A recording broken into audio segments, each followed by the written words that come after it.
ہمارے حضرت رحمۃ اللہ علیہ فرماتے تھے کہ قرآن مجید کی آیت ہے سلام علی نوح فی العالمین. جو بندہ رات کے وقت اس آیت کو پڑھ لے تو اللہ تعالیٰ اس کو موذی چیزوں سے محفوظ فرما لیتے ہیں. حضرت فرماتے ہیں کہ ہم چھوٹے بچے تھے، رات کو جب گھر سے نکلنا ہوتا تھا تو مائیں اپنے بچوں کو بتاتی تھیں کہ بچوں پہلے یہ آیت پڑھو پھر باہر نکلو تو سانپ بچھو اور موذی چیزیں تمہیں نقصان نہیں پہنچائیں گی. تو حضرت فرماتے تھے ہم ان کو پڑھا کرتے تھے اور ہمیں چیزوں کا نقصان نہیں ہوتا تھا. اس آیت کے عجیب اثرات ہم نے اپنی زندگی میں دیکھے ہیں.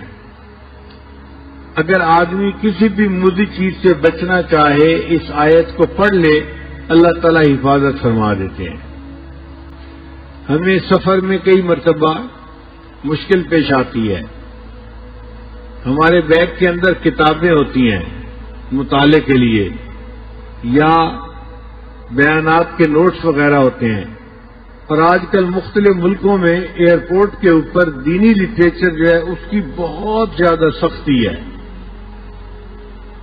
یعنی ایسے تو کسی کے پاس سے اسلحہ نکل آئے تو اتنی سختی نہیں کرتے جتنا دینی کتاب کوئی نکل آئے تو اس پر سختی کرتے ہیں. ایک مرتبہ دبئی ایئرپورٹ پر میرا چھوٹا بیگ تھا ہینڈ کیری جس کو کہتے ہیں، اس میں بیانات کے پیپر تھے. تو جب پاسپورٹ چیک کروانے کے بعد ہم آگے نکلے تو مشین والے نے چیک کیا اور اس نے میرا بیگ کھول کر دیکھا اور مجھ سے پوچھا کہ یہ کیا ہے. میں نے اسے بتایا کہ بھئی یہ میرے نوٹس ہیں، میں نے کتاب پڑھی اور جو مجھے پسند آئی بات وہ میں نے اس کے اوپر لکھ لی ہے. خیر وہ بندہ خاموش ہو گیا، اس نے بیگ بند کر دیا. جب آگے نکلے تو آگے ایک اور بھی چیک پوسٹ تھی.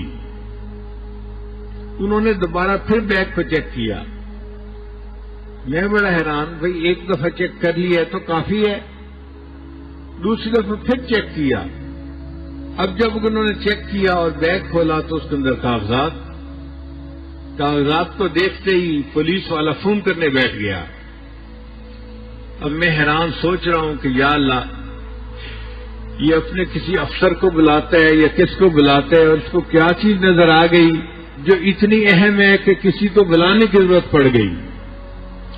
تھوڑی دیر کے بعد ایک خاتون آ گئی اور اس نے آ کے میرے بیگ کو دیکھنا شروع کر دیا. اب وہ ایک ایک کاغذ کو پڑھ رہی تھی.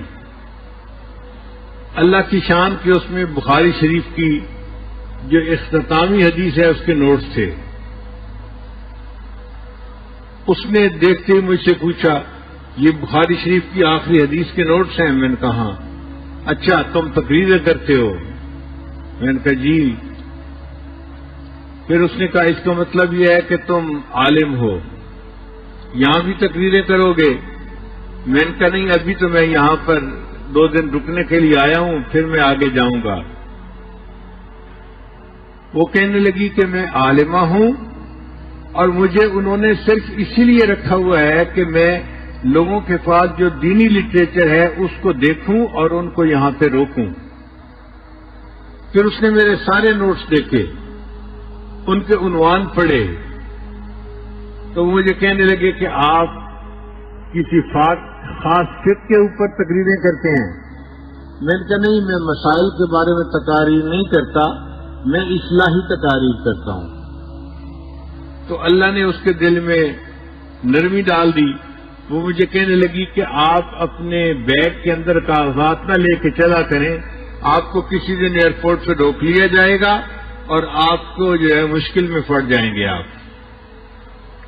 اب ہمیں فکر لاحق ہوئی کہ یا اللہ یہ تو روز کا معاملہ ہے، کریں تو کیا کریں.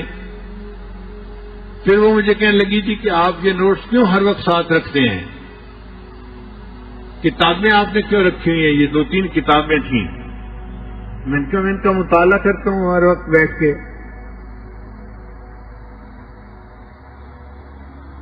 پھر وہ حیران ہو کے پوچھ لگی کہ آپ کتابیں پڑھتے رہتے ہیں؟ تو میں نے اسے کہا کہ اس عمر میں اب کتابیں نہیں پڑھوں گا تو کیا ویڈیو گیم کھیلوں گا بیٹھ کے؟ تو اس بات پہ وہ ہنس پڑی، کہنے لگی اچھا ٹھیک ہے آپ جائیں، تو میری جان چھوٹ گئی۔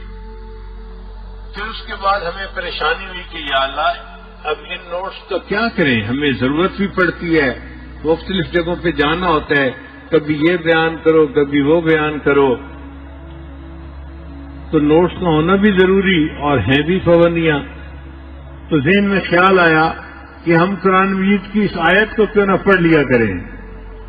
چنانچہ اس کے بعد تقریباً 8 سال ہو گئے یا 10 سال، میں جہاں جس ایئرپورٹ پہ بھی جاتا ہوں، جہاں بیگ چیک کرنے کی مشین ہوتی ہے یا عملہ ہوتا ہے، میں یہ آیت پڑھ کے ان پہ پھونک دیتا ہوں، وَجَعَلْنَا مِن بَيْنِ أَيْدِيهِمْ سَدًّا وَمِنْ خَلْفِهِمْ سَدًّا فَأَغْشَيْنَاهُمْ فَهُمْ لَا يُبْصِرُونَ۔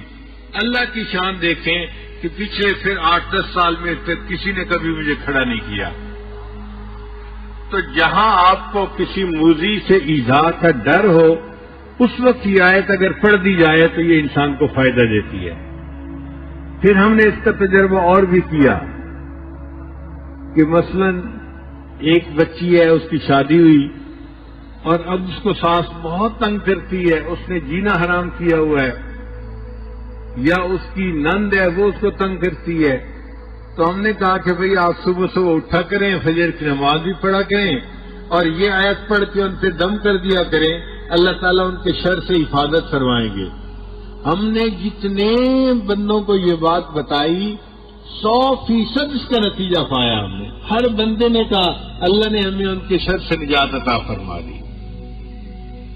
پھر اس کا ایک اور بھی استعمال ہے کہ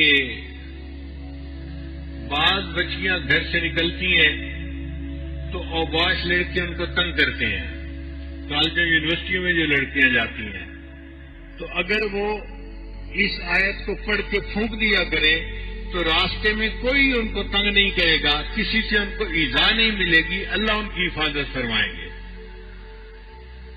تو اس آیت کے بہت سارے فوائد ہیں جو انسان ظاہری زندگی میں بھی حاصل کر سکتا ہے۔ وَجَعَلْنَا مِن بَيْنِ أَيْدِيهِمْ سَدًّا وَمِنْ خَلْفِهِمْ سَدًّا فَأَغْشَيْنَاهُمْ فَهُمْ لَا يُبْصِرُونَ۔